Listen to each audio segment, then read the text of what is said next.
मेहनत और लगन से परिश्रम करने वाले व्यक्ति अपने हाथों की लकीरें भी बदल देते हैं और ऐसे व्यक्ति ज़िंदगी में कभी हार नहीं मानते। बहुत पुरानी बात है।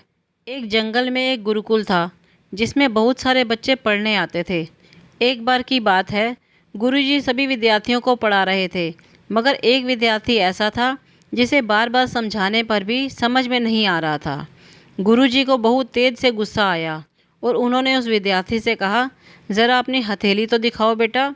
विद्यार्थी ने अपनी हथेली गुरुजी के आगे कर दी। हथेली देखकर गुरुजी बोले, बेटा तुम घर चले जाओ, आश्रम में रहकर अपना समय व्यर्थ मत करो, तुम्हारे भाग्य में विद्या नहीं है। शिष्य ने पूछा, क्यों गुरुजी?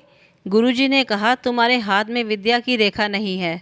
गुरुजी ने एक होशियार विद्यार्थी की हथेली उसे दिखाते हुए कहा, यह देखो, ये है विद्या की रेखा, यह तुम्हारे हाथ में नहीं है, इसीलिए तुम समय नष्ट ना करो और घर चले जाओ और वहाँ अपना कोई और काम देखो।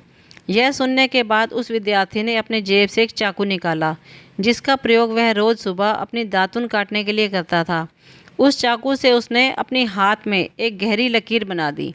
हाथ में खून बहने लगा। तब वह गुरुजी से बोला, मैंने अपने हाथ में विद्या की रेखा बना ली है गुरुजी। यह देखकर गुरुजी द्रवित हो गए और उन्होंने इस विद्यार्थी को गले से लगा लिया। गुरुजी बोले, बेटा तुम्हें विद्या सीखने से कोई ताकत नहीं रोक सकती। दृढ़ निश्चय और परिश्रम हाथ की रेखाओं को ही बदल देते हैं। दोस्तों, यह विद्यार्थी आगे चलकर महर्षि पाणिनि के नाम से प्रसिद्ध हुए, जिसने विश्व प्रसिद्ध व्याकरण अष्टाध्यायी की रचना की है। इतनी सदियां बीत जाने के बाद भी आज 2700 वर्षों के बाद भी विश्व की किसी भी भाषा में ऐसा उत्कृष्ट और पूर्ण व्याख्या का ग्रंथ अब तक नहीं बना।